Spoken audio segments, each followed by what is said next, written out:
Hello. బిసిబిళ్ళబాత్ ఎలా చేయాలనో చూద్దాం. బిసిబిళ్ళబాత్కు కావాల్సినవి ఆనియన్, బీన్స్, క్యారెట్, క్యాప్సికమ్, ఒక చిన్న ముల్లంగి. కుక్కర్ పెట్టుకొని 2 స్పూన్ల ఆయిల్ వేసుకొని చెక్క మొగ్గ వేసుకోవాలి. ఫస్ట్ ఆనియన్ వేసుకొని ఒక 2 మినిట్స్ వేయించుకోవాలి. తర్వాత మిగతా కూరగాయలంతా కూడా వేసేసి ఒక 5 మినిట్స్ బాగా వేయించుకోవాలి. బాగా వేయించుకున్న తర్వాత ఒక స్పూన్ అల్లం వెల్లుల్లి పేస్ట్ వేసుకోవాలి.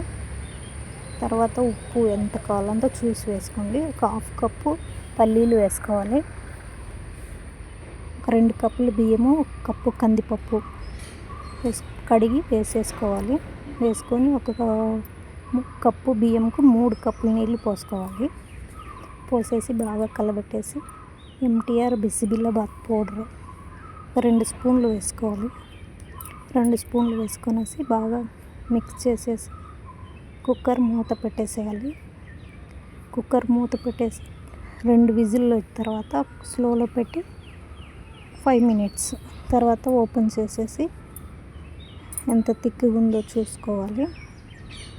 చాలా గట్టిగా ఉంటే కొంచెం వేడి నీళ్ళు చేసేసి మనకు ఎంత థిక్ కావాలో అంత వేడి నీళ్ళు పోసుకొని బాగా కలబెట్టేసేయాలి. కావాలంటే లాస్ట్లో తిరువాత చేసుకోవచ్చు, తాలింపు పెట్టుకోవచ్చు, లేదంటే అట్లనే ప్లేట్లో సర్వ్ చేసుకోవచ్చు. అంతే, బిసిబిళ్ళబాత్ రెడీ.